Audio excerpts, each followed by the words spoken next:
மகிமைப்படுவதாக. இயேசு கிறிஸ்துவின் நேற்ற நாமத்தில் இந்த காலை நேரத்திலும் ஆண்டவருடைய சபதத்தில் வந்திருக்கிற எல்லாருக்கும் அந்த ஸ்தோத்திரத்தை தெரிவிக்கிறேன். எல்லாருக்கும் பக்கத்தில் ஒரு ஸ்தோத்திரம் சொல்லிடுங்க, எல்லாரும் சொல்லிடுங்க. கர்த்தர் நல்லவர், அவர் வேண்டும் பொழுது எத்தனை போய் சந்தோஷமா இருக்கீங்க. அல்லேலூயா. உங்களுடைய வார்த்தைகள் கிடைத்தவுடனே அவைகளை நான் உட்கொண்டேன். உங்களுடைய வார்த்தைகள் என் இருதயத்திற்கு சந்தோஷமும் மகிழ்ச்சியுமா இருந்தது என்று எரேமியா சொல்கிறார். ஆமென் சொல்கிறார். ஒவ்வொரு வாரமும் ஆண்டவருடைய ஆலயத்தில் வந்து ஆண்டவருடைய வார்த்தைகளை நாம் கேட்கும் பொழுது, ஆண்டவருடைய வார்த்தைகளை உட்கொள்ளும் பொழுது அந்த வார்த்தைகள் நமக்கு ஒரு சந்தோஷத்தையும் மகிழ்ச்சியையும் கொடுக்கக்கூடியதாக இருக்கிறது.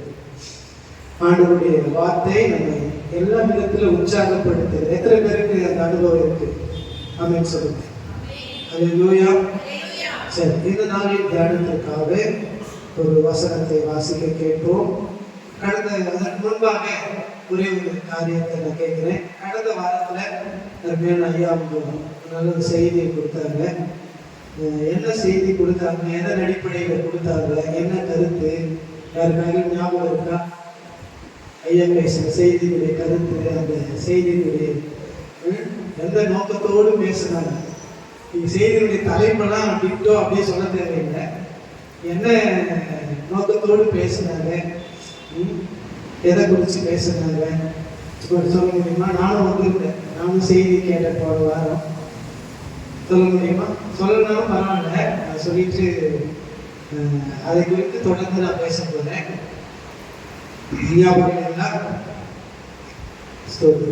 போன வாரம் அதாவது ஆவிக்குரிய ஆசீர்வாதங்களை குறித்தும், ஆவிக்குரிய அனுபவங்களை குறித்தும், ஆவிக்குரிய காரியங்களை குறித்தும் ஐயா பேசுறேன். நான் சொல்றது கரெக்டுங்களா? இப்போ ஞாபகம் வந்தா ஆண்டவர் கிறிஸ்துவ குறிப்பா பார்த்தீங்கன்னா ஆவிக்குரிய வரங்களை குறிச்செல்லாம் அப்படி இடையில டச் பண்ணாங்க. ஆக அந்த செய்தி வந்து எனக்கு ஆசீர்வாதமாக இருந்தது. செய்தியெல்லாம் முடிச்சுட்டு பிறகு ஐயா கிட்ட நான் பேசும்பொழுது சொன்னேன், இந்த ஆவிக்குரிய வரங்களை குறித்து நீங்கள் பேசுனீங்க. தொடர்ந்து அதே காரியங்களை ஆண்டவர் எனக்கு உணர்த்துகிறார். ஒருவேளை அடுத்த வாரம் நான் பேசக்கூடிய ஒரு வாய்ப்பு இருந்தால் இதே செய்தியை பேசணுமான்னு ஐயா கிட்ட போயிட்டேன். தாராளமாக பேசுன்னு சொன்னாங்க. அதனால அவங்க பேசுறது வித்தியாசமா இருக்கும். அவங்க சில அனுபவத்தோடு சில காரியங்களை சொல்லியிருக்காங்க. எனக்கு ஆண்டவர் கொடுத்த சில வார்த்தைகளை இதோடு கூட தொடர்ந்து கொள்ள போகிறேன். எடுத்துக்கொள்ளுங்க. 1 கொரிந்தியர் 12ஆம் அதிகாரம் ஒரு வேத பகுதி, ஒரு 11 வசனத்தை நம்ம வாசிக்கலாம். யாராவது மைக்கில் படிங்க, பொறுமையா கேளுங்க, நிதானமா கேளுங்க. 1 கொரிந்தியர் 12ஆம் அதிகாரம் முதல் வசனத்திலிருந்து 12வது வசனம் வரைக்கும் வாசிக்க கேட்போம். ஒரு நிமிஷம். இது போன வாரம் ஐயா பேசும் பொழுது ஆவிக்குரிய வரங்கள் குறித்து பேசும் பொழுது 1 கொரிந்தியர் 12ஆம் அதிகாரம், 1 கொரிந்தியர் 14ஆம் அதிகாரம், இந்த 2 அதிகாரமும் ஆவிக்குரிய வரங்களை குறித்து எழுதப்பட்டிருக்கு. இதற்கு மத்தியில் ஒரு அதிகாரம் இருக்கு. அந்த அதிகாரம் ஒரு சம்பவத்தை சொல்லுதுன்னு சொன்னாங்க. ஞாபகம் இருக்கா? அது என்ன சம்பவம், என்ன காரியம்? 13ஆம் அதிகாரத்துல என்னமா? ஆவிக்குரிய கனிகள். ஆவிக்குரிய கனிகளை குறித்து 1 கொரிந்தியர் 13ஆம் அதிகாரத்தில் எழுதப்பட்டிருக்கு. அப்போ 2 ஆவிக்குரிய வரங்களுக்கு மத்தியில ஆவிக்குரிய கனி ஆண்டவர் வச்சிருக்கார். அது ஒரு நல்ல நம்ம மனப்பாடம் செய்வதற்கும் அதை மறக்காம இருக்கிறதுக்கும் ஐயா சொன்ன அந்த காரியம் ரொம்ப நமக்கு உதவியா இருக்கும். இப்போ நீங்க மனசுல வச்சுக்கங்க. சரி, இன்னைக்கு இந்த 12ஆம் அதிகாரம் முதல் வசனத்திலிருந்து 11வது வசனம் வரைக்கும் நம்ம வாசிக்க கேட்போம். படிப்போம். அன்றையும் சகோதரரே, ஆவிக்குரிய வரங்களை குறித்து நீங்கள் அறியாதிருக்க எனக்கு மனதில்லை. நீங்கள் அஞ்ஞானிகளாய் இருந்தபோது ஏவப்பட்டபடியே ஊமையான விக்கிரகங்கள் இடத்தில் மனதை செலுத்தினீர்கள் என்று உங்களுக்கு தெரியுமே. ஆதலால் தேவனுடைய ஆவினாலே பேசுகிற எவனும் இயேசுவை சபிக்கப்பட்டவர் என்று சொல்ல மாட்டான் என்றும், பரிசுத்த ஆவினாலே என்று இயேசுவை கர்த்தர் என்று ஒருவனும் சொல்லக்கூடாது என்றும் உங்களுக்கு தெரிவிக்கிறேன். வரங்களில் வித்தியாசங்கள் உண்டு, ஆவியானவர் ஒருவரே. ஊழியங்களிலேயும் வித்தியாசங்கள் உண்டு, கர்த்தர் ஒருவரே. கிரியைகளிலேயும் வித்தியாசங்கள் வித்தியாசங்கள் உண்டு. எல்லாருக்குள்ளும் எல்லாவற்றையும் நடப்பிக்கிற தேவன் ஒருவரே. ஆவியினுடைய அனுக்கிரகம் அவனவனுடைய பிரயோஜனத்திற்கென்று அளிக்கப்பட்டிருக்கிறது.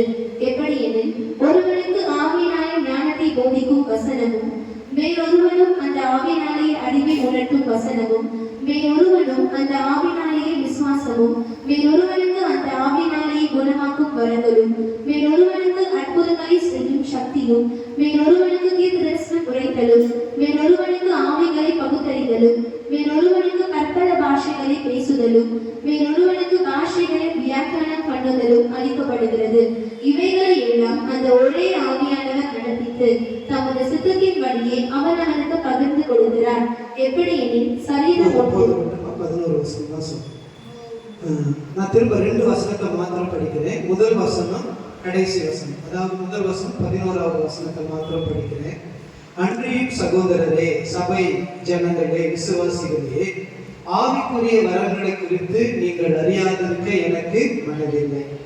11ஆம் வசனத்துல சொல்றாரு, இந்த ஆவிக்குரிய வரங்களை எல்லாம் அந்த ஒரே ஆவியானவர் நடப்பித்து அல்லது அந்த ஒரே ஆவியானவர் நமக்கு கொடுத்து தமது சித்தத்தின்படியே அவனுக்கு பகிர்ந்து கொடுக்கிறார். ஆண்டவர் ஆவிக்குரிய வரங்களை குறித்து நாம் அறிந்து கொள்ள வேண்டும் என்று விரும்புகிறார். பவுல் சபை மக்களுக்கு எழுதும் பொழுது இதை ரொம்ப முக்கியப்படுத்தி எழுதுகிறார். அவர் முக்கியப்படுத்துகிறதுக்கு அடையாளமாக ஒரு வார்த்தையை எழுதுகிறார். ஆவிக்குரிய வரங்களை குறித்து நீங்கள் அறியாதிருக்க எனக்கு மனதில்லை, அதாவது எனக்கு விருப்பம் இல்லை. அவர் என்ன சொல்ல வருகிறார்? ஆவிக்குரிய வரங்களை நீங்கள் அறிந்து கொள்ள வேண்டும், ஆவிக்குரிய வரங்களை நீங்கள் விரும்ப வேண்டும், ஆவிக்குரிய வரங்களை நீங்கள் பெற்றுக்கொள்ள வேண்டும் என்று சொல்லிவிட்டு அவர் தொடர்ந்து எழுதுகிறார். இப்பொழுது வாசித்த இந்த வேத பகுதியில வித்தியாசம் உண்டு. எல்லாரும் என்ன பாருங்க, வித்தியாசங்கள் உண்டு, வித்தியாசங்கள் உண்டு என்று சில வார்த்தைகளை நம்ம படிச்சோம். எத்தனை காரியத்தை குறிச்சு பவுல் இந்த வார்த்தை எழுதுகிறார்? யாராவது கவனிச்சீங்களா? எத்தனை காரியத்தை குறிச்சு எழுதுகிறார்? வித்தியாசமா வரங்கள் 9. ஆனா 3 காரியத்தை குறித்து பவுல் எழுதுறாரு. முதலாவது 4ஆம் வசனத்துல வரங்களில் வித்தியாசம் உண்டு என்று எழுதுகிறார்.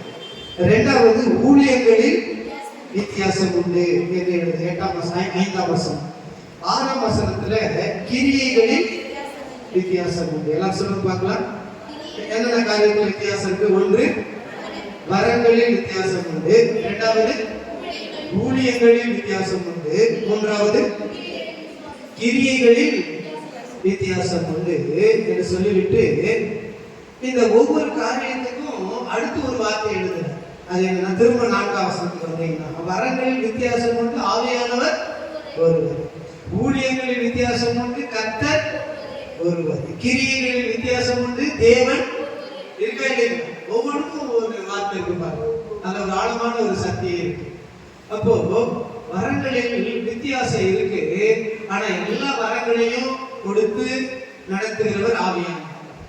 ஊழியங்களில் வித்தியாசம் உண்டு, ஆனால் அந்த ஊழியத்தில் நடத்துகிற கர்த்தர் ஒருவரே. அதே மாதிரி கிரியைகளில் வித்தியாசம் உண்டு. அந்த கிரியைகளை நமக்கு கொடுத்து அந்த கிரியைகளை செய்ய வைக்கிற தேவன் ஒருவரே. ஆண்டவருக்கு ஸ்தோத்திரம். ஆக அந்த ஒருவரே தேவன், ஆவியானவர் ஒருவரே, கர்த்தர் ஒருவரே, தேவன் ஒருவர். அது ஒரு பக்கம் அப்படியே மனசுல வச்சுக்கோங்க. 2வது வித்தியாசங்கள், வரங்களின் வித்தியாசம், ஊழியங்களின் வித்தியாசம், அடுத்து கிரியைகளின் வித்தியாசம். இது 3 காரியத்தை இன்னொரு பக்கம் வச்சுக்கோங்க. இதெல்லாம் இந்த வேத பகுதியில் நாம் கவனிக்க வேண்டிய மிக முக்கியமான சத்தியம். அடுத்து 3வது ஒரு பகுதி கவனிக்க வேண்டிய ஒரு விஷயம் என்னன்னு கேட்டீங்கன்னா, அதாவது ஆண்டவர் கொடுக்கிற அந்த ஆவிக்குரிய வரங்கள் எத்தனை அப்படி பார்க்கும் பொழுது 9 வரங்களை ஆண்டவர் என்ன பண்றாரு? கொடுக்கிறார். இந்த 9 வரங்களை கொடுக்கிறாரு. இதுல மிக முக்கியமான காரியம் என்னன்னா, 11ஆம் வசனத்துல இவைகளை எல்லாம் அல்லது இந்த 9 வரங்களை எல்லாம் அந்த ஒரே ஆவியானவர் நடப்பித்து தமது சித்தத்தின்படியே அவனவனுக்கு பகிர்ந்து கொடுக்கிறார். இந்த 9 வரங்களை ஆவியானவர் எப்படி கொடுக்கிறாரா? பகிர்ந்து கொடுக்கிறார். எப்படி கொடுக்கிறார்? தமது சித்தத்தின்படி கொடுக்கிறார். அவனவனுக்கு பகிர்ந்து கொடுக்கிறார். இன்றைக்கு ஆண்டவருடைய ஆலயத்துல வந்திருக்கிற தேவனுடைய பிள்ளைகளாகிய உங்கள் ஒவ்வொருவருக்கும் ஆவியானவர் தன்னுடைய வரங்களை பகிர்ந்து கொடுக்க வேண்டும் என்று ஆண்டவர் விரும்புகிறார். எத்தனை பேருக்கு சந்தோஷம்? என்னங்க வரங்களை குறிச்சு பேசுறீங்க? வேற ஏதாவது ஆசீர்வாதத்தை பகிர்ந்து கொடுப்பாரு அப்படி சொல்வீங்கன்னு பார்த்தா வரங்களை குறிச்சு பேசிக்கிட்டு இருக்கீங்களே. ஸ்தோத்திரம். இந்த உலகத்திற்குரிய ஆசீர்வாதத்தை ஏதாவது சொல்லுவீங்கன்னு நினைச்சு ரொம்ப ஜபத்தோட நான் வந்திருக்கேன். ஆண்டவருக்கு ஸ்தோத்திரம். உலகத்திற்குரிய சில ஆசீர்வாதம் இருக்குல்ல, பொருளாதார ஆசீர்வாதம், அடுத்து வேலை, வருமானம், வீடு, ஐஸ்வர்யம், ஆஸ்தி, மதிப்பு, கணம், உயர்வு, மேன்மை, இன்னும் சொல்லுங்களா நீங்க? இப்படிப்பட்ட ஆசீர்வாதத்தை ஏதாவது சொல்லுவீங்கன்னு பார்த்தா ஆவிக்குரிய வரங்களை குறிச்சு சொல்றீங்களே, ஆவிக்குரிய வரங்களை பகிர்ந்து கொடுப்பார் என்று சொல்றீங்களே. ஒரு தேவனுடைய பிள்ளைகளுக்கு ஆண்டவருடைய சமூகத்துல, ஆண்டவருடைய ஆலயத்துல எல்லா ஆசீர்வாதங்களும் முக்கியம் அப்படின்னு சொல்லுங்க. ஒன்று, இந்த உலகத்திற்குரிய ஆசீர்வாதத்தையும் நாம் பெற்றுக்கொள்ள வேண்டும். அதே நேரத்துல ஆவிக்குரிய ஆசீர்வாதங்கள் என்று சொல்லி ஆண்டவர் வைத்திருக்கிறார். அந்த ஆசீர்வாதங்களையும் பெற்றுக்கொள்ள வேண்டும் என்று சொல்லி நான் நினைக்கிறேன். நீங்க என்ன நினைக்கிறீங்க? அல்லேலூயா. அதனால்தான் பவுல் எழுதுகிறார், நீங்கள் ஆவிக்குரிய வரங்களை குறித்து அறியாதிருக்க எனக்கு மனதில்லை. இந்த வரங்கள் நமக்கு எப்படி இருக்கணும் தெரியுங்களா? 1 கொரிந்தியர் 1ஆம் அதிகாரம் 7ஆம் வசனத்தை வாசிக்கும் பொழுது அங்கே பவுல் ஒரு காரியத்தை எழுதுகிறார். 1ஆம் அதிகாரம் 7ஆம் வசனம். அப்படியே நீங்கள் யாதொரு வரத்திலும் குறைவில்லாதவர்களாய் நம்முடைய கர்த்தராகிய இயேசு கிறிஸ்து வெளிப்படுவதற்கு காத்திருக்கிறீர்கள். இயேசு கிறிஸ்து வெளிப்படுவதற்கு அல்லது இயேசு கிறிஸ்து வரும் பொழுது இயேசுவை சந்திப்பதற்காக தேவனுடைய பிள்ளைகளாகிய விசுவாசிகளாகிய நாம் எல்லாரும் காத்திருக்கிறோம். இன்றைக்கு பூமியில கிறிஸ்தவர்கள், விசுவாசிகள், தேவ பிள்ளைகள், ஊழியர்கள், குறிப்பா சொன்னா சபை ஜனங்கள் இயேசுவின் ரத்தத்தினால கழுவப்பட்டு தேவனுடைய பிள்ளைகள் என்ற நிலையில் இருக்கிற எல்லா ஜனங்களும் ஒரு முக்கியமான ஒரு காரியத்துக்காக காத்திருக்கிறோம். என்ன காரியத்துக்காக? இயேசு வரப்போகிறார். இயேசு வெளிப்பட போகிறார். அவர் வரும் பொழுது அவரை சந்திக்கணும், அவரோடு கூட கடந்து போகணும். இந்த ஒரு காரணத்திற்காக, இந்த ஒரு நோக்கத்திற்காக பூமியில் இருக்கிற எல்லா சபை மக்களும், தேவ ஜனங்களும், விசுவாசிகளும், தேவனுடைய பிள்ளைகளும் என்ன பண்ணிட்டு இருக்கிறோம்? காத்துக்கிட்டு இருக்கிறோம். எத்தனை பேர் என் வார்த்தைக்கு ஆமென் சொல்றீங்க? காத்துக்கிட்டு இருக்கோம். இன்னைக்கு பவுல் என்ன எழுதுறாருன்னா, எப்படி நீங்க காத்துக்கிட்டு இருக்கணும்? இந்த வசனத்துல 1ஆம் அதிகாரம் 7ஆம் வசனத்துல நீங்கள் யாதொரு வரத்திலும் குறைவில்லாதவர்களாய் இயேசு கிறிஸ்து வெளிப்படுவதற்கு காத்திருக்கிறீர்கள். அப்போ அந்த கொரிந்து பட்டணத்தில் இருந்த விசுவாசிகள் ஆண்டவருடைய வருகைக்காக காத்துக்கிட்டு இருக்காங்க. எப்படி காத்துக்கிட்டு இருக்காங்கன்னா, அதாவது வரங்களோடு காத்துக்கிட்டு இருக்காங்க.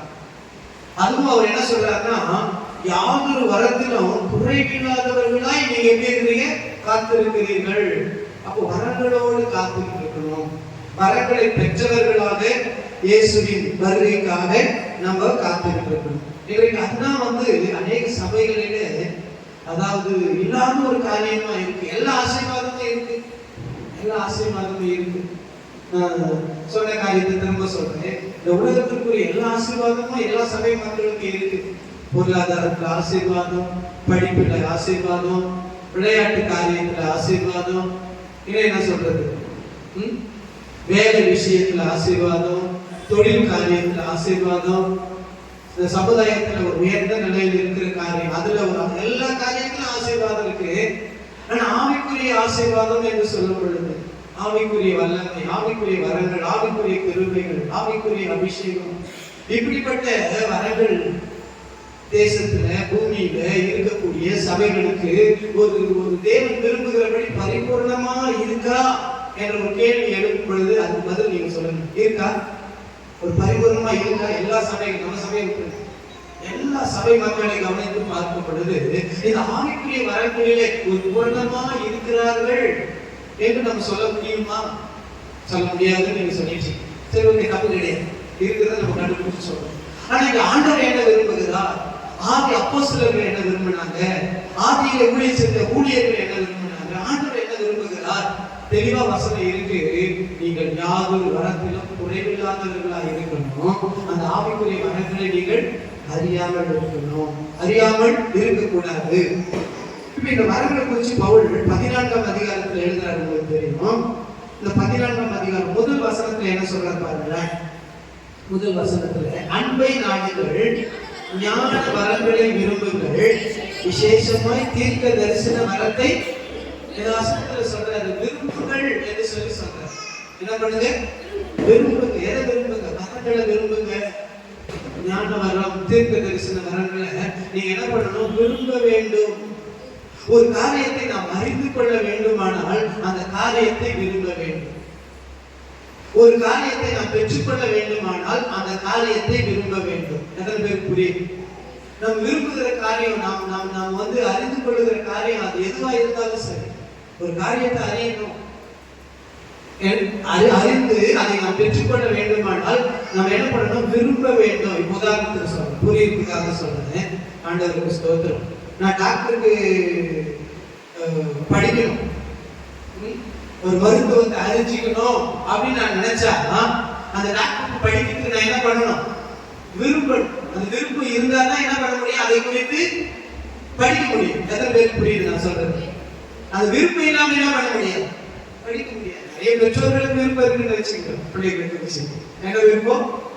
நினைச்சா வாய்த்தாந்தா என் பிள்ளை டாக்டர் ஆகணும், முன்னால இன்ஜினியர் ஆகணும்னு சொல்லுவாங்க. இப்பெல்லாம் சொல்றது ஒரு 15 வருஷத்துக்கு முன்பாக நிறைய பேர் சொல்லுவாங்க, என் பிள்ளை டாக்டர் ஆகணும், இன்ஜினியர் ஆகணும் அப்படி சொல்லுவாங்க. இப்பெல்லாம் நிறைய பேர் அதை சொல்றது வந்து எதை சொல்றாங்க? டாக்டர் ஆகணும், கலெக்டர் ஆகணும். இங்க சென்னை தாம்பரத்துல எனக்கு தெரிந்த ஒரு குடும்பம், ஆண்டவருடைய சீக்கிரம் குடும்பம். குடும்பத்துல 2 ஆண் பிள்ளைகள். தம்பி இப்போ +1 படிக்கிறான். பையன் 2வது தம்பி 6th 7th நினைக்கிறேன். ஆண்டவருக்கு ஸ்தோத்திரம். அந்த பிள்ளைகிட்ட பேசிட்டு இருக்கும் பொழுது, பெரிய தம்பி கிட்ட நான் பேசும்போது, நீ என்னப்பா ஆகணும் அப்படி கேட்கும் பொழுது, நான் கலெக்டர் ஆகணும் பாஸ்டர், கலெக்டர் ஆகணும்னு எங்க அம்மா சொல்லியிருக்காங்க, நான் கலெக்டர் ஆகணும். ஆண்டவருக்கு ஸ்தோத்திரம். 2வது தம்பி கிட்ட ஒரு போன வாரத்துல போன்ல பேசிட்டு, அவர் பேசும்பொழுது அவன் சொன்ன ஒரு காரியம் என்ன தெரியுமா? தம்பி நீ என்ன படிக்க போற, என்ன படிக்கணும்னு நீ விருப்பப்படுற? அப்போ அவன் கேட்கும் பொழுது அவன் சொன்ன காரியம் 3 படிப்பு சொன்னான். அதுல ஒரு படிப்பு தான் எனக்கு ஞாபகம் இருக்கு. ஃபர்ஸ்ட் படிப்பு தான் ஞாபகம் இருக்கு, 2 ஞாபகம் இல்லை. உண்மையை சொன்னான். என்னப்பா படிக்கணும்? MBBS படிக்கணும். அதுக்கப்புறம் 2 படிப்பு சொன்னான். அதை முடிச்சுட்டு அதோட போதுமான அடிஷனலா டைம் இருந்தா இன்னொரு படிப்பேன் அப்படின்னு சொன்னான். 4 படிப்பு சொல்லியிருக்கான். ஃபர்ஸ்ட் படிப்பு என்னவா? +2 முடிச்சுட்டு, அதுவே கஷ்டம் பொதுவா இங்க இருக்கிற சூழ்நிலை. ஆனா அவன் 4 படிப்பு படிக்கணும்னு நினைச்சிட்டு இருக்கான். உண்மையாக நான் பாராட்டின, வாழ்த்துனேன். ஸ்தோத்திரம். ஆண்டவர் உங்களுக்கு உதவி செய்வார் சொன்னேன். ஆண்டவர் சுத்தி என்னவோ அது நடக்கணும். ஆனா அந்த பைக்கு அது சொல்லிட்டு சொன்னேன், நீ என்கிட்ட பேசுற இந்த வார்த்தையை அவங்க அப்பா அம்மா கிட்ட நீ சொன்னியா ரொம்ப சந்தோஷப்படுவாங்கப்பா அப்படின்னு. ஆமா அங்கு நான் அடிக்கடி சொல்லிக்கிட்டு தான் இருக்கேன். சந்தோஷப்படுறாங்களா இல்லையா? ஆமா சந்தோஷப்படுவாங்க. அப்ப எதுக்கு உனக்கு நிற்கிறாங்க? சரியா படிக்கல, சரியா ஸ்கூலுக்கு போகல, சரியா பொறுப்புல, ஏன் சொல்றாங்க? ஆண்டவருக்கு ஸ்தோத்திரம். அவங்க சந்தோஷப்படுவாங்க. அவங்க நிலைமைக்கு வரணுன்றதுக்காக தான் எங்க அப்பா அம்மா விரும்புறாங்க. அப்ப நான் என்ன சொல்றேன்னா, இப்படிப்பட்ட காரியத்துல இன்றைக்கு சபையில் இருக்கிற ஜனங்கள் உற்சாகமா இருக்கிறாங்க, ஆர்வமா இருக்கிறாங்க, அதிகமா பிரயாசப்படுறாங்க, சந்தோஷமா காரியங்களை செய்யறாங்க. ஆனா பவுல் எழுதுறாரு, இது ஒரு பக்கம் நல்லதுதான். ஆனா இன்னொரு பக்கம் ஆவிக்குரிய வரங்களை நீங்க என்ன பண்ணுங்க? விரும்புங்க. எப்படி உலக ஆசீர்வாதங்களை பெற்றுக்கொள்ள நம்ம விருப்பப்படுகிறோமோ அதே விதமாக ஆவிக்குரிய வரங்களை நீங்க என்ன பண்ணுங்க? விரும்புங்க. எத்தனை பேர் விரும்ப போறீங்க? ஆமென் சொல்லுங்க. விரும்புறதுக்கு என்னங்க கஷ்டம்? அல்லேலூயா, அல்லேலூயா. இன்னைக்கு நிறைய கிறிஸ்தவ குடும்பங்கள்ல திருமணமாகுது. திருமணத்திற்காக ஆயத்தப்படுகிற வாலிப பெண்ணா இருந்தாலும் சரி, வாலிப பையனா இருந்தாலும் சரி, அவங்க பெற்றோர்களை கேட்கும் பொழுது 2 காரியத்தை சொல்றாங்க. பொண்ணு கொடுக்குறவங்களா இருந்தாலும் சரி, பொண்ணு எடுக்கிறவங்களா இருந்தாலும் சரி, என்ன சொல்றாங்கன்னா, பொண்ணு நல்லா படிச்சிருக்கணும், வேலை செய்யணும், அதே நேரத்தில் ஊழியம் செஞ்சா நல்லா இருக்கும், ஊழியம் செய்யணும், அல்லது ஊழியம் செஞ்சா நல்லா இருக்கும்.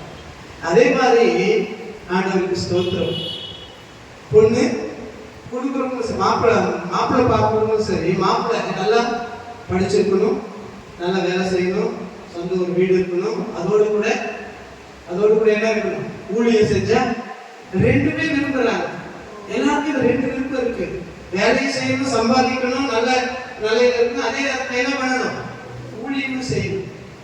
ஆண்டவருக்கு பக்தியா இருக்கணும். இப்ப நான் உங்களை பார்த்து கேட்கிறேன், நல்லா சம்பாதிக்கணும், வேலை செய்யணும், ஓகே, அந்த விருப்பம் உங்களுக்கு இருக்குல்ல. அதே மாதிரி ஊழியம் செய்யணும்ன்ற விருப்பம் இருக்கு. அந்த ஊழியம் செய்ய வேண்டுமானால் ஆவிக்குரிய வரங்கள் இருக்கணும். வரங்களோடு தான் ஆண்டவருக்காக ஊழியம் செய்ய முடியும் என்பதல்ல, அது செஞ்சா நல்லா இருக்கும். ஆமென் சொல்லுங்க. அல்லேலூயா. ஆவிக்குரிய வரங்களோடு ஊழியம் செய்யும் பொழுது ஆண்டவருடைய வல்லமைகள் வெளிப்படும். அதனால இன்றைக்கு ஒரு சில குறிப்புகளை நம்ம தியானிக்க போகிறோம். இந்த வரங்களை குறித்து பவுல் 2 தீமோத்தேயு 2ஆம் அதிகாரம் 4ஆம் வசனத்துல ஒரு காரியத்தை சொல்றார். 2 தீமோத்தேயு 2ஆம் அதிகாரம் 4ஆம் வசனத்துல, உனக்கு உண்டான வரத்தை அனல்மூட்டி எழுப்பி விடும்படி ஜாக்கிரதைப்படு. போன வாரத்தில் ஐயா இந்த வசனத்தை சொன்னாங்க. உனக்கு உண்டான வரத்தை அனல்மூட்டி எழுப்பி விடும்படி நீ என்ன பண்ணு? ஜாக்கிரதையா இரு. அப்போ இந்த வசனத்துல ஒரு முக்கியமான குறிப்பு பவுல் எழுதுறாரு. என்னன்னா, ஏற்கனவே ஆண்டவர் உனக்கு ஒரு வரத்தை கொடுத்திருக்கிறார். அதான் வரத்தை என்ன பண்ணிருக்காரு? கொடுத்திருக்கிறாரு. அந்த வரத்தை நீ என்ன பண்ணணும்? அனல் மூட்டி பேசுங்க கூட. என்ன பாருங்க, அந்த வரத்தை நீங்க என்ன பண்ணணும்? அனல் மூட்டி எழுப்பு அப்படின்னு சாதாரணமா சொல்லல. அந்த வரத்தை அனல் மூட்டி எழுப்பி விடும்படி நீ என்ன பண்ணு? நீ ஜாக்கிரதையா இரு.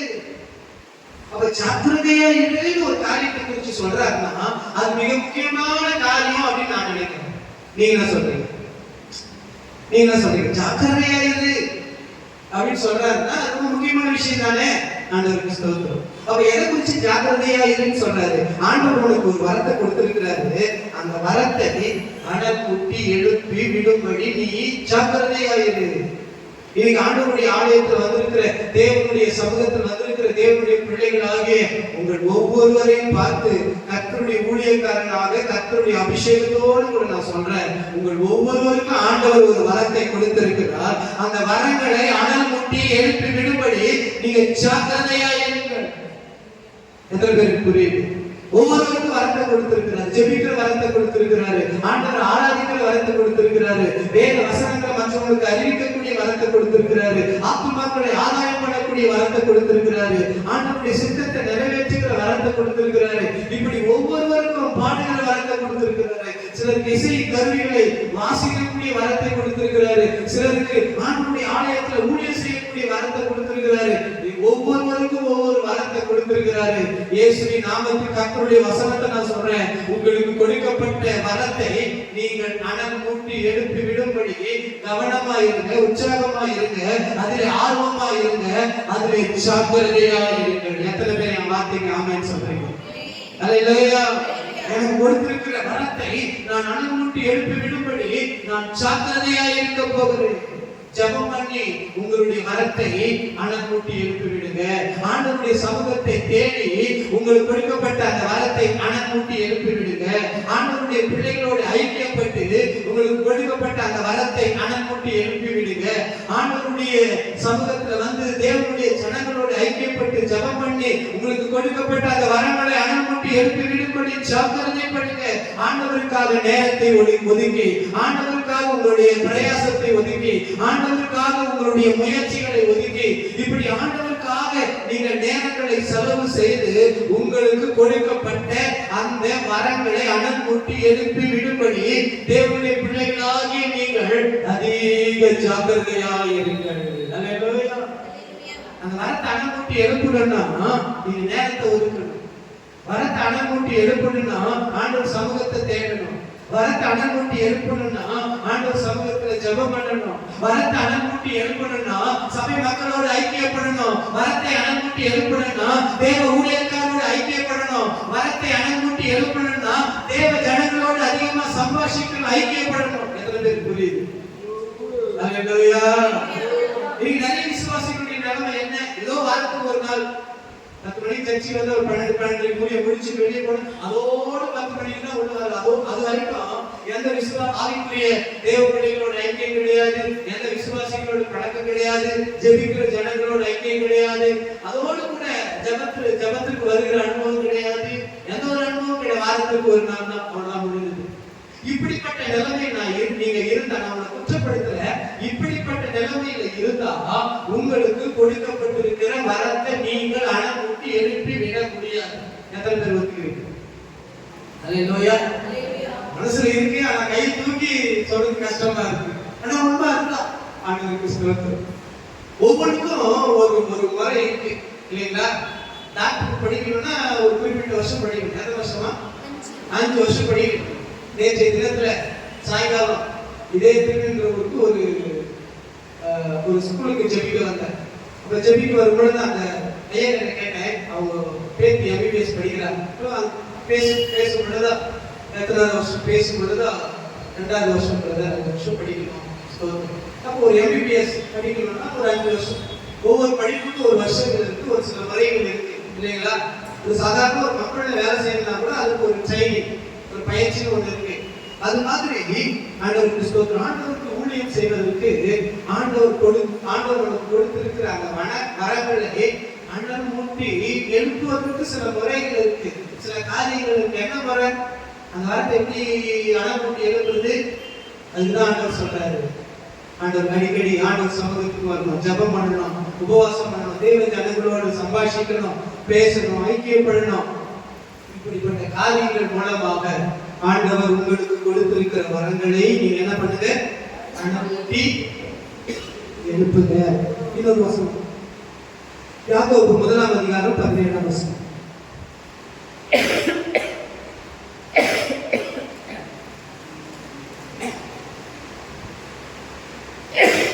யாக்கோபு 1:17. நன்மையான எந்த ஈவும் பூரணமான எந்த வரமும் பரத்தில் இருந்து உண்டாகி ஜோதிகளின் பிதாவினிடத்திலிருந்து இறங்கி வருகிறது. இந்த வசனத்துல மிக முக்கியமான 2-3 காரியம் இருக்கு.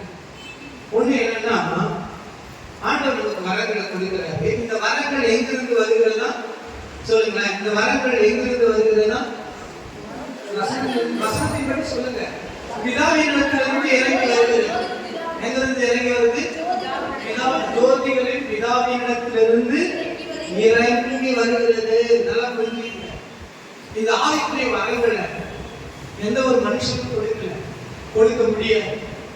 இன்னைக்கு தேசத்துல சபையில எத்தனையோ ஊழியர்களுக்கு ஆண்டவர் வரங்களை கொடுத்திருக்கிறார்.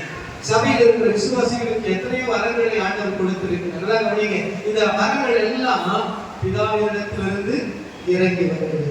ஒன்று, இந்த வரங்கள் எப்படி வருகிறது தெரியுமா? இதே வசனத்துல படிக்கிறோம். பூரணமான எந்த வரமும் பரத்தில் இருந்து உண்டாகி என்ற ஒரு வார்த்தை. சொல்லுங்க பார்க்கலாம். அந்த வார்த்தையை சொல்லுங்க.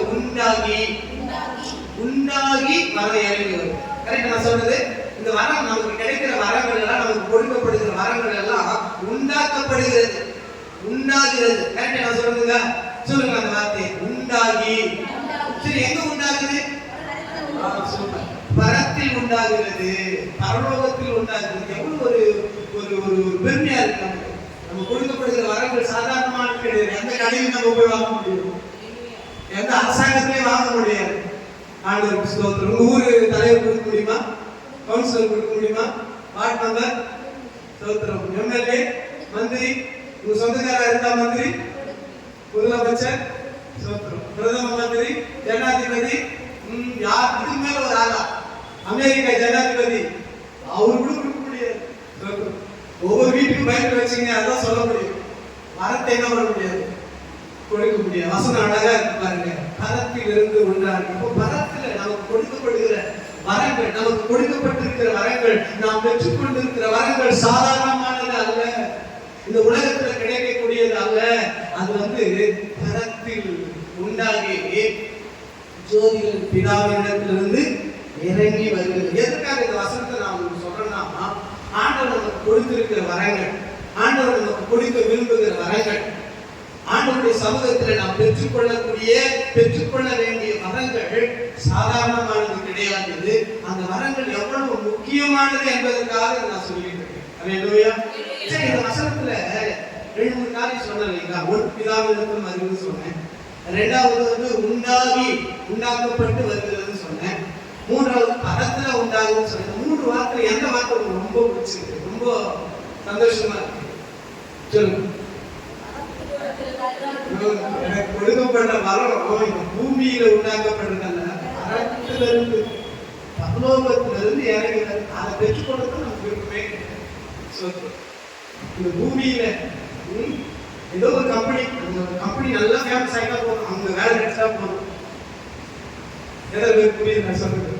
இப்போதைக்கு நல்ல நல்ல ஒரு நல்ல பிரபலமான ஒரு கம்பெனி பேர் சொல்றேன், ஒரு பிரைவேட் கம்பெனி. அந்த கம்பெனி வேலை கிடைச்சா போதும் அப்படின்னு சொல்றவங்க ஏதாவது கம்பெனி இருக்கா தமிழ்நாட்டில்? சொல்லுங்க. என்னம்மா புரியலம்மா? டிவிஎஸ். Okay, TVS. இது மாதிரி சில கம்பெனிகள், அந்த கம்பெனியில் வேலை செஞ்சுட்டா போதும். தகவல் சொல்றேங்க. ஒரு 20 வருஷத்துக்கு முன்பாக அடிக்கடி இந்த சென்னையில் பேசுகிற வார்த்தை இந்த லூகாஸ் டிவிஎஸ். அங்கே வேலை கிடைச்சா டிஐ மெட்டல் செக்ஷன், அங்கே வேலை கிடைச்சாவே பெரிய விஷயம். இன்னைக்கு அதை பற்றி பேசுறது கிடையாது. அப்போ ஒரு குறிப்பிட்ட ஒரு கம்பெனியை சொல்லி, ஒரு நிறுவனத்தை சொல்லி, ஒரு அலுவலகத்தை சொல்லி, ஒரு குறிப்பிட்ட நபர்களை சொல்லி, இந்த இடத்துல வேலை கிடைச்சா போதும். இது எல்லாரும் காட்டிலும் இன்னைக்கு எல்லாருக்கும் விரும்பக்கூடிய ஒரு வேலை. அது என்ன வேலை? அரசாங்க வேலை.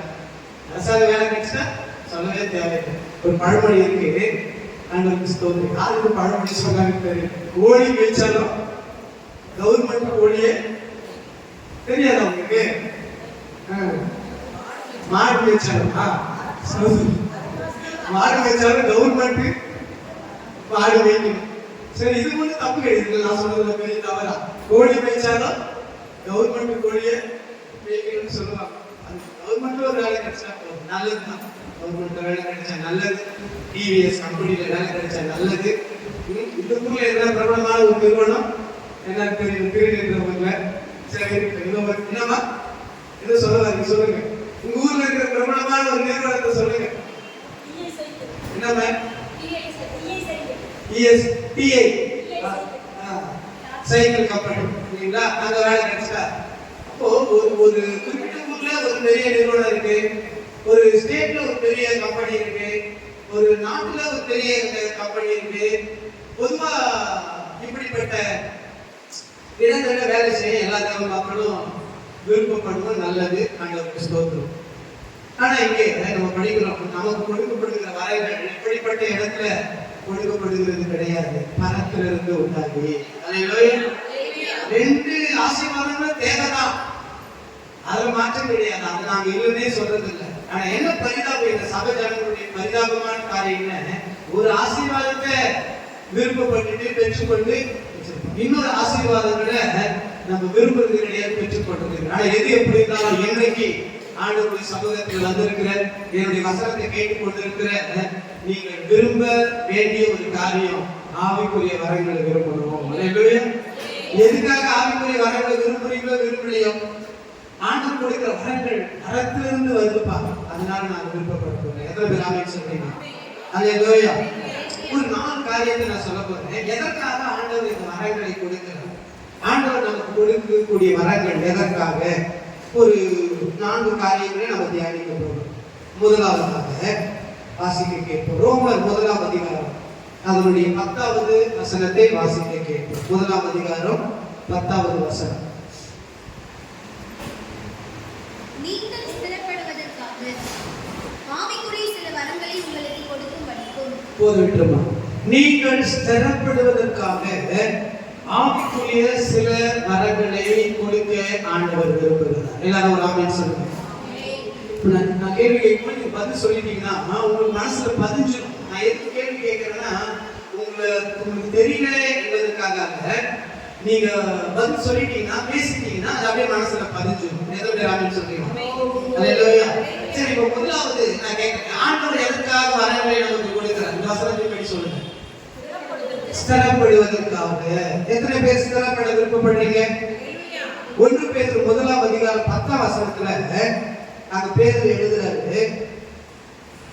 1ஆம் அதிகாரம் எடுங்க. 5ஆம் அதிகாரம் 10ஆம் வசனம். 5ஆம் அதிகாரம் 10ஆம் வசனம். கிறிஸ்து இயேசுவுக்குள் அழைத்தவராய் இருக்கிற சகல கிருபையும் பொருந்திய தேவன் தாமே கொஞ்ச காலம் பால் அனுபவிக்கிற உங்களை சீர்படுத்தி ஸ்திரப்படுத்தி பலப்படுத்தி நிலைநிறுத்துவாராக. கொஞ்ச காலம் பால் அனுபவிக்கிற உங்களை சீர்படுத்தி ஸ்திரப்படுத்த வேண்டும் என்று ஆண்டவர் விரும்புகிறார். சீர்படுத்துவது மாத்திரமல்ல, சரிப்படுத்துவது மாத்திரமல்ல, சுத்திகரிப்பது மாத்திரமல்ல, பரிசுத்தமாக்குவது மாத்திரமல்ல, உங்களை சரி பண்ணுவது மாத்திரமல்ல. ஆண்டவருடைய விருப்பம் என்ன? உங்களை ஸ்திரப்படுத்த வேண்டும், சபையை ஸ்திரப்படுத்த வேண்டும், தேவ ஜனங்களை ஸ்திரப்படுத்த வேண்டும், ஊழியர்களை ஸ்திரப்படுத்த வேண்டும், ஆண்டவருக்காக ஊழியம் செய்கிறவர்களை ஸ்திரப்படுத்த வேண்டும், ஆண்டவரை மகிமைப்படுத்துகிறவர்களை ஸ்திரப்படுத்த வேண்டும், ஆண்டவரை ஆராதிக்கிறவர்களை ஸ்திரப்படுத்த வேண்டும். தேவனுடைய பிள்ளைகள் என்ற நிலையில் இருக்கிற தன்னுடைய ஜனங்களை ஆண்டவர் சீர்படுத்தி ஸ்திரப்படுத்த வேண்டும் என்று விரும்புகிறார். அப்படி ஸ்திரப்படுத்துவதற்காக தான் ஆண்டவர் என்ன செய்கிறாரா? வரங்களை கொடுக்கிறார். பொதுவா வரங்கள் என்று சொன்னாலே நம்ம இவ்வளவு நேரம் என்ன நினைச்சிட்டு இருந்தோம்? ஊழியம் செய்யறதுக்கு, பிரசங்கம் பண்றதுக்கு, இல்லைங்களா, ஜெபம் பண்றதுக்கு, அற்புதம் செய்யறதுக்கு, இதுக்காக தான் ஆண்டவர் வரங்களை கொடுக்கிறார் என்று நாம் நினைத்துக் கொண்டிருந்தோம். அதுக்காகவும் கொடுக்கிறார், அது அப்புறம் தியானிப்போம். ஆனா முதலாவது ஒரு விசுவாசிக்கு, ஒரு தேவ பிள்ளைக்கு ஆண்டவர் தன்னுடைய வரங்களை எதற்காக கொடுக்கிறார் என்றால், அவர்கள் என்ன பண்ணணும்? ஸ்திரப்பட வேண்டும், சீர்பட்டு ஸ்திரப்பட வேண்டும். அவங்க எந்த நிலைமையில் இருக்கிறாங்க? பேர் எழுதுறாங்க, கொஞ்ச காலம் பாடு அனுபவிக்கிற உங்களை, பாடுகளோடு இருக்கிறாங்க, உபத்திரவங்களோடு இருக்கிறாங்க. இன்றைக்கு ஆண்டவருடைய ஆலயத்தில் வந்திருக்கிற தேவனுடைய பிள்ளைகளாகிய நீங்கள் பாடுகளோடு வாழ்ந்து கொண்டிருக்கலாம், உபத்திரவத்தோடு வாழ்ந்து கொண்டிருக்கலாம், சில போராட்டத்தோடு வாழ்ந்து கொண்டிருக்கலாம். இன்றைக்கு ஆண்டவருடைய விருப்பம், பாடுகளை அனுபவித்துக் கொண்டிருக்கிற உங்களை ஆண்டவர் சீர்படுத்தி ஸ்திரப்படுத்துவதற்காக ஆண்டவர் ஆவிக்குரிய வரங்களை கொடுக்க விரும்புகிறார். ஆமென் சொல்லுங்க. அல்லேலூயா. உங்களை ஸ்திரப்படுத்த வேண்டும், ஸ்திரப்படுத்த வேண்டும். எதை ஸ்திரப்படுத்தணும்? இன்னொரு வசனம், 1 தெசலோனிக்கேயர் 3ஆம் அதிகாரம் 13ஆம் வசனம் படிங்க. 3:13 1 தெசலோனிக்கேயர்.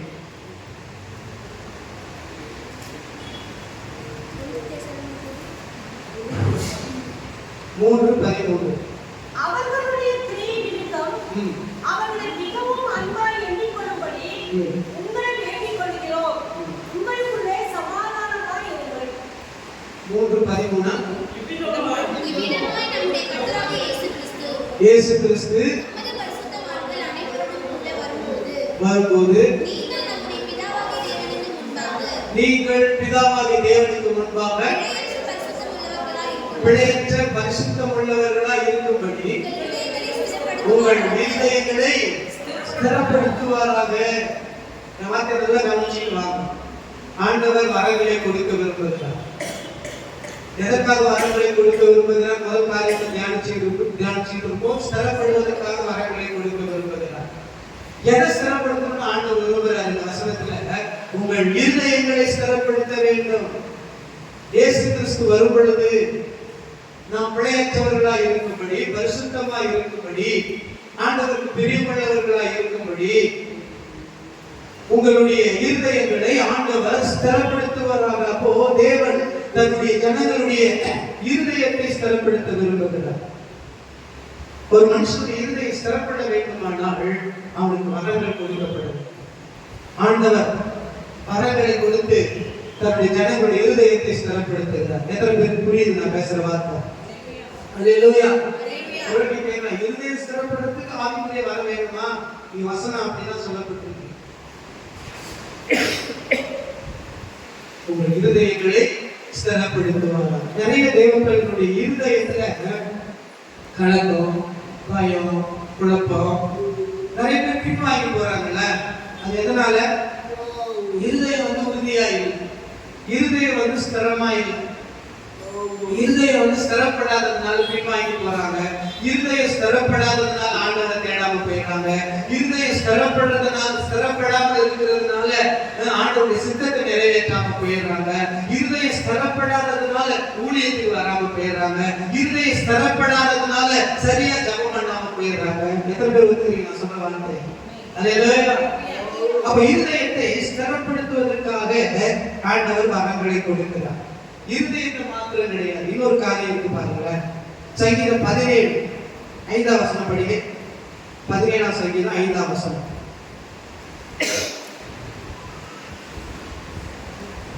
என் காலடிகள் வழுவாதபடிக்கு என் நடைகளை உமது வழிகளில் என் நடைகளை ஆண்டவரே உமது வழியில் ஸ்திரப்படுத்தும், என்னுடைய வழிகளை ஸ்திரப்படுத்தும், என்னுடைய நடைகளை உமது வழியை ஸ்திரப்படுத்தும். இரண்டாவது, ஆண்டவர் நடைகளை ஸ்திரப்படுத்த விரும்புகிறார். உங்களை அழைத்த தேவன் பரிசுத்தராய் இருக்கிறது போல நீங்களும் உங்கள் நடக்கைகள் எல்லாவற்றிலேயும் பரிசுத்தமாய் இருக்க, நடக்கையில் பரிசுத்தமாய் இருக்க வேண்டும். அப்ப அந்த நடக்கை பரிசுத்தமாய் இருக்கணும்னா அந்த நடக்கையை ஆண்டவர் ஸ்திரப்படுத்த விரும்புகிறார். இதான் இங்க சங்கீதக்காரன் எழுதுறார், ஆண்டவரே நீ என்ன பண்ணுங்க, என் நடைகளை உமது வழிகளில் என்ன பண்ணுங்க, ஸ்திரப்படுத்துங்க. என் நடைகளை ஸ்திரப்படுத்துங்க. என் நடை சரியில்லை, என்னுடைய கிரியை சரியில்லை, என்னுடைய வழிகள் சரியில்லை. சில தேவ பிள்ளைகளை பார்க்கும்போது நம்ம சொல்லுவோம்ல, குறை சொல்றதுக்காக கிடையாது, பாராட்டு சொல்லுவோம். சிலர் குறை சொல்லுகின்ற விதத்துல சொல்லுவாங்க, சிலர் பாராட்டோடு சொல்லுவாங்க. அவங்க வழி சரி கிடையாது, அந்த பையனுடைய வழி சரி கிடையாது, அந்த சகோதரி வழி சரி கிடையாது, அந்த பிரதருடைய வழி சரி கிடையாது. எத்தனை பேர் நம்ம சொல்லியிருக்கோம் ஆண்டவர் கிறிஸ்துவ நாங்கெல்லாம் சொன்னதில்லை. சிலர் என்ன யோசிக்கிறீங்கன்னா, மற்றவங்களை பத்தி நாங்க சொன்னது இல்லைங்க, எங்களை பத்தி தான் மற்றவங்க சொல்லியிருக்கோம். எப்படி நாங்க கேள்விப்பட்டோம், என்னை பத்தி மற்றவங்க சொல்றாங்க. ஆண்டவருக்கு ஸ்தோத்திரம். இன்னைக்கு காலையில ஒரு சர்ச்சில் பிரசங்கம் பண்ணிட்டு வந்துட்டு ஒரு கிராம சபை. என்னுடைய பிரசங்கத்துக்கு முன்பாக அந்த சபையுடைய மூப்பர் சொல்றாங்க, அவங்க ஒரு அறிவிப்பு கொடுத்துட்டு இருந்தார், அறிக்கை. என்னன்னு பாத்தீங்கன்னா, அந்த சபையில சந்தா கொடுக்கணும். அப்போ ஒவ்வொரு வாரமும் சந்தாவை கரெக்டா கொடுங்க, சந்தாவை கரெக்டா கொடுங்கன்னு அவர் சொல்லிக்கிட்டே இருந்தாராம். சந்தா கொடுக்காதவங்களை பார்த்து விசாரிச்சு கேட்டுக்கிட்டே இருந்தாராம்.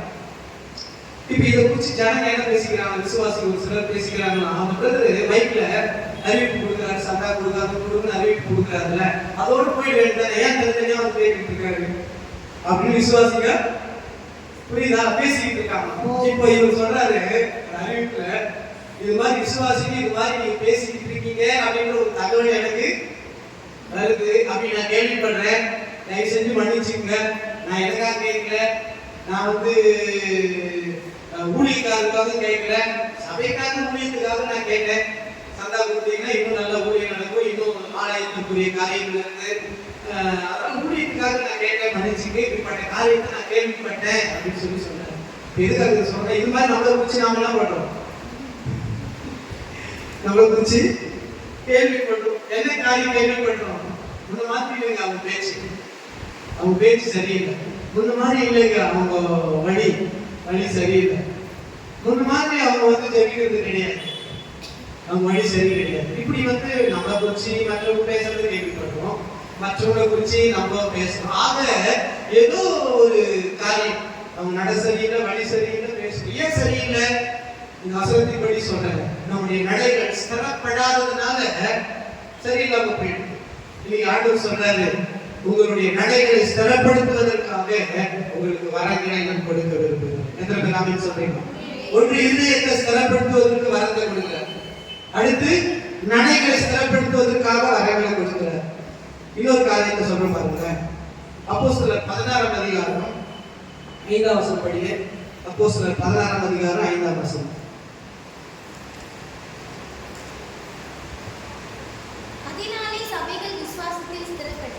அதனாலே சபைகள் எதில் ஸ்திரப்பட்டு, விசுவாசத்தில் ஸ்திரப்பட்டு நாளுக்கு நாள் பெருகின.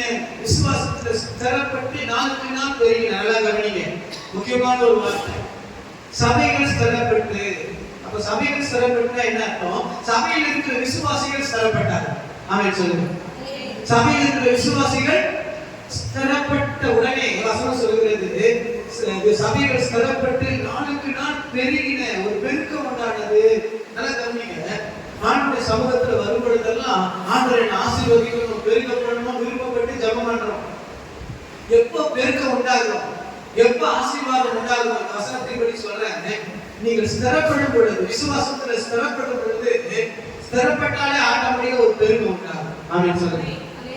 வசனம் அப்படிதான் சொல்லு, விசுவாசத்தில் அவர்கள் ஸ்திரப்பட்டு பெருகினார்கள், பெருகினது, பெருக்கம் உண்டாகும். இன்னைக்கு இயேசுவின் நாமத்துல நான் சொல்றேன், எத்தனை பேருக்கு பெருக்கம் வேணும்னு விரும்புறீங்க? அது பொருளாதாரத்துல ஒரு பெருக்கம், அல்லது வந்து குடும்ப ஆசீர்வாதத்துல ஒரு பெருக்கம், என் குடும்பத்துல சமாதானம் பெருகணும், என் குடும்பத்துல வந்து ஆசீர்வாதம் பெருகணும், என் பிள்ளைகளுடைய வாழ்க்கையில ஆவிக்குரிய அனுபவங்கள் பெருகணும், இப்படி பெருக வேண்டும் என்று நீங்க விருப்பப்பட்டா ஆண்டவருடைய நாமத்தை நான் சொல்றேன், விசுவாசத்துல நீங்க ஸ்திரப்படும் பொழுது ஆட்டோமேட்டிக்கா நீங்க விரும்புகிற காரியத்துல ஒரு பெருக்கம் வரும். அதற்கு நான் சொல்றேன், ஸ்திரப்படும், விசுவாசத்துல ஸ்திரப்படும். ஆதியில் இருந்த விசுவாசம் அநேகருக்கு இன்றைக்கு கிடையாது. எத்தனை பேர் வந்துக்கிறீங்க? நல்லா சத்தமா வந்து அந்த வார்த்தை, ஆதியில் இருந்த விசுவாசம் இது கிடையாதுன்னு நிறைய சத்தமா நீங்க சோப்பு உட்கார்ந்துருக்கீங்க. ஆனா இந்த வார்த்தை மாதிரி சத்தமா கிடையாது. எந்த ஒரு காரியத்துல தேவைகள் சந்திக்கப்படுகிற விஷயத்துல ஆதியில் நல்ல விசுவாசம், இன்னைக்கு அந்த விசுவாசம் இருக்கு. ஏதாவது ஒரு சரீர பலவீனம் வியாதினா அந்த காலத்துல, அந்த ரட்சிக்கப்பட்ட காலத்துல அது எவ்வளவு பெரிய கேன்சரே வந்தா கூட ஆண்டவர் குணமாக்கிடுவார் ஒரு விசுவாசம். இன்னைக்கு ஜுரம் வந்தா கூட விசுவாசம் வர மாட்டேங்குது இல்லைங்களா? ரட்சிக்கப்பட்ட காலத்துல லட்சக்கணக்கா பணம் தேவை, ஆண்டவர் சந்திப்பார் என்ற விசுவாசம். ஆனா இன்னைக்கு ஒரு 10,000 ரூபாய் பணம் தேவை, விசுவாசம் வரல. ரட்சிக்கப்பட்ட காலத்துல 100 பேர் நமக்கு விரோதமா எடுக்க வந்தாலும் ஆண்டவர் பார்த்துப்பார், ஆண்டவர் யுத்தம் பண்ணுவாருன்ற ஒரு தைரிய விசுவாசம். ஆனா இன்னைக்கு 2 பேர் ஏதாவது ஒன்று பண்ணிட்டா, பேசிட்டா இருக்கிற விசுவாசம் போயிடும். 2 பேர் பக்கத்து வீட்டுல இருக்கிற வீட்டுல இருக்கிற ஏதாவது பேசிட்டாலும் விசுவாசம் போயிடும். ஆண்டவர் புஸ்தகம் இது மாதிரி ஆரம்பத்துல நல்ல விசுவாசம் இருந்தது, ஆனா இன்றைக்கு விசுவாசம் குறைஞ்சு போயிடுச்சு. அதனாலதான் ஆண்டவர் சொல்றாரு, சபையில் இருக்கிற ஜனங்கள் விசுவாசத்துல ஸ்திரப்பட்டு அவர்கள் பெருகின. விசுவாசத்துல தேவ ஜனங்கள் ஸ்திரப்படணும். நல்லா கவனிங்க, அந்த விசுவாசத்துல ஸ்திரப்பட வேண்டுமானால் ஆண்டவர் கொடுக்கக்கூடிய வரங்களை பெற்றுக்கொள்ள வேண்டும். வரங்கள் இல்லாமல் ஒரு தேவ பிள்ளை ஸ்திரப்பட முடியாது. வரங்கள் இல்லாமல் ஒரு தேவ பிள்ளைகளுடைய இருதயம் ஸ்திரப்பட முடியாது. வரங்கள் இல்லாமல் ஒரு தேவ பிள்ளைகளுடைய நடைகள் ஸ்திரப்பட முடியாது. ஆண்டவர் கொடுக்கிற வரங்களை பெற்றுக் கொள்ளாமல் நம்முடைய விசுவாசம் ஸ்திரப்படாது. ஒருவேளை ரட்சிக்கப்பட்டு 5 வருஷம் ஆயிருக்கலாம், ரட்சிக்கப்பட்டு 10 வருஷம் ஆயிருக்கலாம், ரட்சிக்கப்பட்டு 20 வருஷம் ஆயிருக்கலாம், நல்ல ஆவிக்குரிய அனுபவம் இருக்கலாம், ஆவிக்குரிய சபையில ஐக்கியமா இருக்கலாம், ஆவிக்குரிய ஊழியக்காரோட ஐக்கியமா இருக்கலாம், ஆவிக்குரிய ஜனங்களோடு கூட நம்ம பழகுகிறவர்களா இருக்கலாம். ஆனால் ஆவிக்குரிய வல்லமை இல்லாமல், ஆவிக்குரிய வரங்கள் இல்லாமல் விசுவாசத்துல ஸ்திரப்படுவது முடியாத ஒரு காரியம். எத்தனை பேர் ஆமென் சொல்றீங்க? அல்லேலூயா. நாளைக்கு நான் விசுவாசத்துல ஸ்திரப்பட வேண்டுமானால், விசுவாசத்துல வளர வேண்டுமானால், அந்த விசுவாசத்துல நாம் பெருக வேண்டுமானால் ஆவிக்குரிய வரங்களை பெற்றவர்களாய் நாம் காணப்பட வேண்டும். அப்ப இயேசுவின் நாமத்தில் கர்த்தருடைய வசனத்தை முதலாவது குறிப்பாக நான் சொல்லுகிறேன். எதற்காக ஆண்டவர் தன்னுடைய ஜனங்களுக்கு அல்லது சபை மக்களுக்கு வரங்களை கொடுக்கிறார்? அவர்கள் ஸ்திரப்படுவதற்காக. 3 காரியம் சொல்லுங்க பார்க்கலாம். எதெல்லாம் ஸ்திரப்படணும்? பட்டு மனப்பாடமா சொல்லிட்டு ஈஸியா சொல்லிடலாம். இதெல்லாம் 4வது அத்தியாயம் படி தப்பா எடுத்துக்கிற மாதிரி பேசுறேன். 4வது அத்தியாயம் படிக்கிற பசங்க சொல்ற காரியம் நான் நல்லா பிரசங்கம் பண்ணிட்டேன். 3 காரியத்துல ஸ்திரப்படுவதற்காக வரங்களை கொடுக்கிறார். 1 இருதயத்தை ஸ்திரப்படுத்த, 2வது நம்முடைய நடைகளை ஸ்திரப்படுத்த, 3வது விசுவாசத்தை ஸ்திரப்படுத்த ஆண்டவர் வரங்களை கொடுக்கிறார். 2வது எதற்காக வரங்களை கொடுக்கிறார்? நம்ம வசனத்தை படிக்க யாத்திராகமம் புத்தகம் 35ஆம் அதிகாரம் 34வது வசனம். 35, 34 யாத்திராகமம்.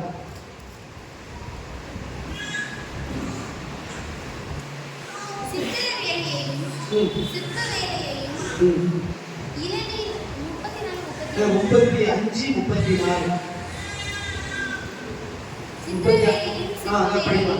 இளநீல நூலாலும் இரத்தாம்பர நூலாலும் சிவப்பு நூலாலும் மெல்லிய பஞ்சு நூலாலும் செய்யப்படும் விசித்திர தையல் வேலையையும் சகல 35ஆம் அதிகாரம் 34ஆம் வசனம். அவன்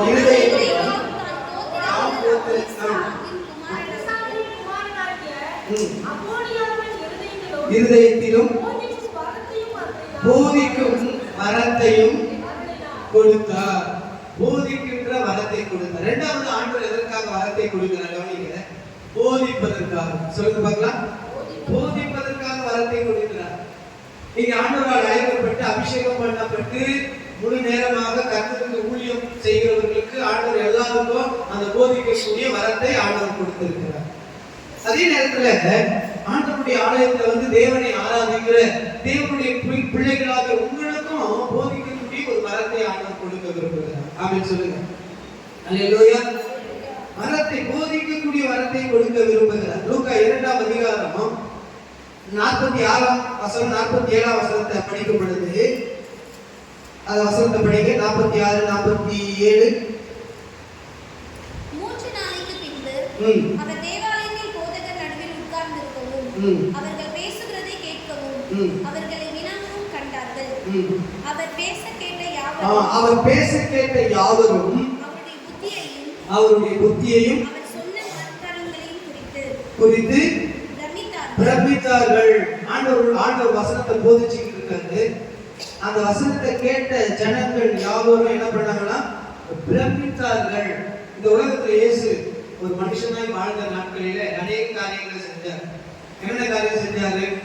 ஜனங்களுக்கு அற்புதங்களை செஞ்சார். என்னென்ன அற்புதங்களை செஞ்சாரு? வியாதிகளை குணமாக்கினாரு, பிசாசுகளை துரத்தினாரு, கட்டப்பட்ட ஜனங்களுக்கு விடுதலை கொடுத்தாரு, ஆறுதல் இல்லாத ஜனங்களுக்கு ஆறுதலா பேசினாரு. இப்படி பல காரியங்களை செஞ்சார்.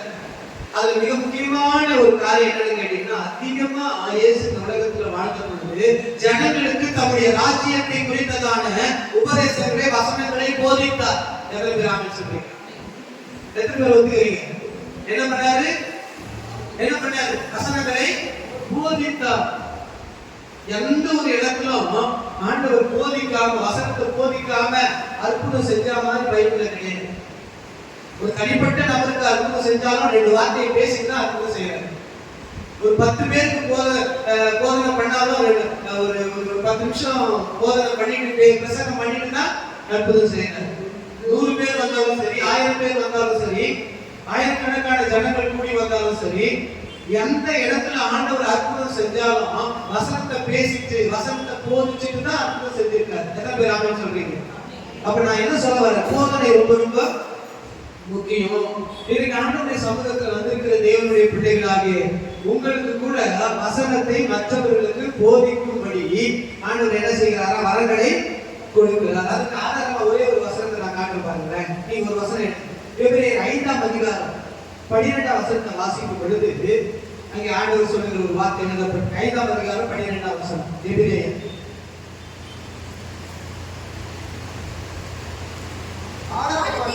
காலத்தை பார்த்தால் போதகராய் இருக்க வேண்டிய உங்களுக்கு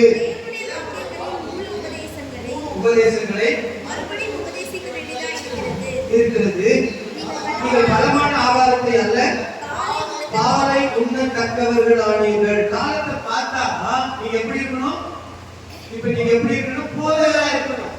மற்றவர்களுக்கு வசனத்தை போதிக்கணும், மற்றவர்களுக்கு புத்தியை போதிக்கணும், மற்றவர்களுக்கு அறிவை போதிக்கணும், மற்றவர்களுக்கு நன்மையான காரியங்களை போதிக்கணும், மற்றவர்களுக்கு ஆண்டவரை குறித்து போதிக்கணும், மற்றவர்களுக்கு பிரயோஜனமான காரியங்களை குறித்து போதிக்கணும். காலத்தை பார்த்தால், நீங்க ரட்சிக்கப்பட்ட காலத்தை பார்த்தால், நீங்க விடுதலையாக்கப்பட்ட காலத்தை பார்த்தால், நீங்கள் ஆண்டவரை அறிந்த காலத்தை பார்த்தால், இந்நேரம் நீங்கள் மற்றவர்களுக்கு போதிக்கக்கூடிய ஒரு நிலைமையில இருக்கணும். ஆனா நீங்க போதிக்காம இருக்கிறீங்க.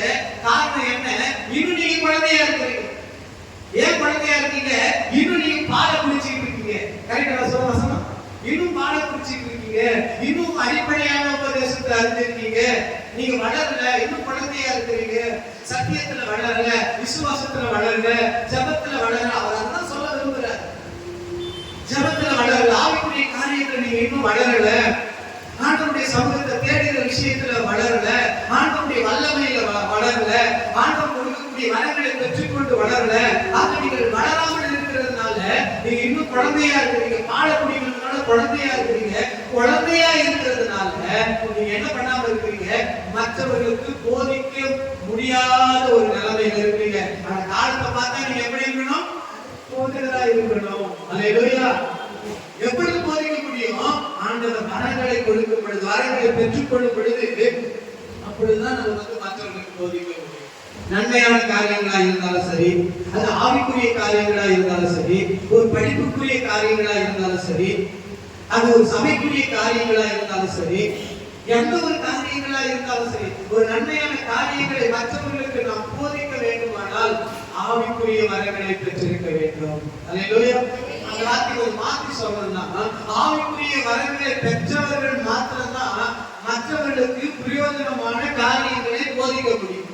எதை பேர் ஆமென் சொல்றீங்க? எத்தனை பேர் மற்றவங்களுக்கு போதிக்க விரும்புறீங்க? போதிக்கிறத இங்க வந்து மைக்கு பிடிச்சிட்டு நீங்க பிரசங்கம் பண்ணி இந்த போதனை மாத்திரை கிடையாது. போதனை இதுதான் நீங்க எல்லாம் விரும்புறீங்க. சிலர் விரும்புறது கிடையாதுன்னு வச்சுக்க, 10 பேர் வரமாட்டு கிடையாது, அதனால நமக்கு வேண்டாம் அப்படி சிலர் இருக்கிறீங்க. சிலர் வந்து போதிக்கிறதுனா மைக் கொடுத்துருக்கு நான் பேசுறேன் அப்படின்னு நினைக்கிறேன். அது மாத்திரம் கிடையாது. ஒருவர் வந்து கஷ்டத்துல இருக்கிறாங்க, வேதனையில இருக்காங்க, துக்கத்துல இருக்காங்க, அவங்களுக்கு 6 நாள் வார்த்தைகளை சொல்லி அவங்களுக்கு போதிக்கணும். அந்த ஒரு வரத்தை ஆண்டவர் கொடுக்க விரும்புறாரு. எதிர்பார்ப்பு புரியுது? ஒருத்தர் மனம் வந்து நான் செத்துற போறேன், வாழ விருப்பப்படுறேன்னு ஒரு விரக்தியா பேசுறாங்கன்னா அவங்களுக்கு 6 நாள் வார்த்தைகளை சொல்லி அவங்கள வந்து அந்த அந்த நெருக்கத்துல இருந்து அவங்க வெளியே கொண்டு வரணும். அப்படிப்பட்ட வரங்களை ஆண்டவர் கொடுக்க விரும்புகிறார். அந்த காலத்தை பார்த்தா நீங்க போதிக்கணும். இன்னைக்கு இந்த சபையில் இருக்கிற எல்லாருமே மற்றவர்களுக்கு நன்மையான பிரயோஜனமான, மற்றவர்களை உயர்த்துகிற அல்லது மற்றவர்களுக்கு ஆசீர்வாதமான காரியங்களை சொல்லி போதிக்கக்கூடிய மரங்களை ஆண்டவர் உங்களுக்கு கொடுக்க விரும்புகிறார். எத்தனை சந்தோஷம். முதலாவது ஸ்திரப்படுவதற்காக ஆண்டவர் வரங்களை கொடுக்கிறார். இரண்டாவது மற்றவர்களுக்கு நன்மையான காரியங்களை போதிப்பதற்காக வரங்களை கொடுக்கிறார். மூன்றாவதாக எதற்காக ஆண்டவர் வரங்களை கொடுக்கிறார்? நான் சீக்கிரம் முடிச்சு ஐயா கையில் கொடுக்க போறேன். வாசிங்க 1 கொரிந்தியர் 12ஆம் அதிகாரம் 9ஆம் வசனம் படிங்க. 1 கொரிந்தியர் 12ஆம் அதிகாரம் 9ஆம் வசனத்துடைய பின்பகுதியை மாத்திரம் படிங்க. 12ஆம் அதிகாரம் 9ஆம் வசனம். வேறொருவனுக்கு அந்த ஆவியினாலேயே குணமாக்குகிற வரத்தை கொடுக்கிறார். குணமாக்குவதற்காக ரொம்ப முக்கிய காரியம். மற்றவர்களை குணமாக்குவதற்காக ஆண்டவர் சபை மக்களுக்கு வரங்களை கொடுக்க விரும்புகிறார். இன்னைக்கு சபையில வந்திருக்கிற தேவனை ஆராய்ச்சி வந்திருக்கிற ஒவ்வொருவருக்கும் மிக முக்கியமான ஒரு கடமை இருக்கு. அதிக பாரத்தோடு, அதிக ஒரு வாஞ்சையோடு, பாரத்தோடு ஊழியக்காரன் நான் சொல்றேன். சபையில இருக்கக்கூடிய ஒவ்வொரு விசுவாசிகளுக்கும் மிக முக்கியமான ஒரு கடமை மற்றவர்களை, சமுதாயத்தில் இருக்கிற, தேசத்தில் இருக்கிற மற்ற ஜனங்களை குணமாக்க வேண்டிய கடமை உங்க ஒவ்வொருவருக்கும் இருக்கு. எத்தனை பேர் ஆமென் சொல்றீங்க? அல்லேலூயா. மற்றவர்களை குணமாக்க வேண்டுமானால் ஆண்டவருடைய வரங்களை பெற்றுக்கொள்ள வேண்டும். வரங்களை பெற்றவர்கள் தான் மற்றவர்களை என்ன பண்ண முடியும்? குணமாக்க முடியும். இந்த சமுதாயத்துல 3 விதத்துல குணமாக்கப்பட வேண்டிய நிலைமையில ஜனங்க இருக்காங்க. 3 வசனத்தை மாத்திரம் சொல்றேன். ஒன்று 147ஆம் சங்கீதம் 3ஆம் வசனத்தை படிக்கும் பொழுது 2-3 நினைக்கிறேன். படிக்க பார்க்கலாம். 147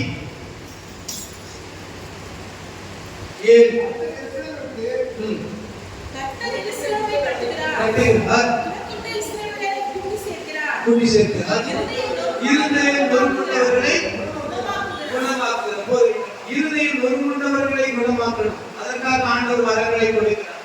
நீங்க சொல்லுங்க பார்க்கலாம், சமுதாயத்தில் எத்தனை பேர் இருதயம் நொறுங்கி போய் இருக்கிறாங்க? மனம் உடைந்து போய் எத்தனை பேர் இருக்கிறாங்க? உங்க வீட்டுல இருக்கிறவங்க இருக்கிறாங்க, பக்கத்து வீட்டுல இருக்கிறவங்க இருக்கிறாங்க, உங்க தெருவில் இருக்கிறவங்க மனம் உடைந்து போய் இருக்கிறாங்க. சமுதாயத்துல நிறைய பேர் இருதயம் நொறுங்கி போன நிலைமையில் இருக்கிறாங்க. அவங்க இருதயத்தை குணமாக்கணும்.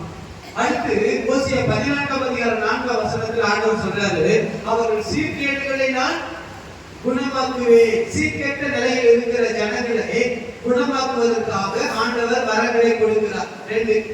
மூன்றாவது 103ஆம் சங்கீதம் 103ஆம் சங்கீதம் அதனுடைய 3ஆம் வசனத்தை படிக்கும் பொழுது உன் நோய்களை எல்லாம் அவர் குணமாக்கி என்று எழுதப்பட்டிருக்கு. மூன்றாவது, சமுதாயத்துல வியாதி உள்ளவர்கள் இருக்காங்க. அந்த வியாதி உள்ளவர்களை நாம் குணமாக்க வேண்டும். அவர்களுக்காக ஜெபம் பண்ணி குணமாக்க வேண்டும். வியாதி உள்ளவர்களை குணமாக்கணும். இருதயம் நொறுங்கி போனவர்களை குணமாக்கணும். சீர்கேட்ட நிலைமையில் இருக்கிற ஜனங்களை குணமாக்கணும். இப்படிப்பட்ட ஜனங்களை குணமாக்குவதற்காக தான் ஆண்டவர் என்ன கொடுக்கிறாரு? சொல்லுங்களேன், வரங்களை கொடுக்கலாம்.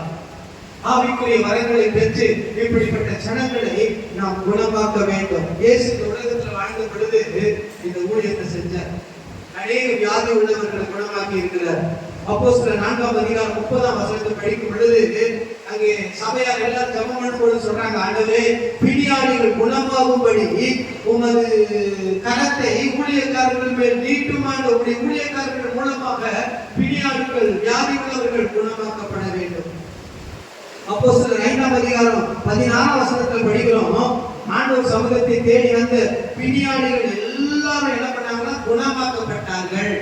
அப்போஸ்தலர் 8ஆம் அதிகாரம் 7ஆம் வசனத்துல படிக்கிறோம், அநேக திமிர்வாதக்காரர்களும் சப்பானிகளும் குணமாக்கப்பட்டார்கள் என்று சொல்லி நாம் பார்க்கிறோம். இது ஒரே ஒரு வசனத்தை மாத்திரம் நான் சொல்லிட்டு அடுத்த காரியத்தை சொல்லி நான் முடிச்சேன். அப்போஸ்தலர் 8:7 வசனத்துல, அதாவது பிணியாளிகள் எல்லாரும் குணமாக்கப்பட்டாங்க.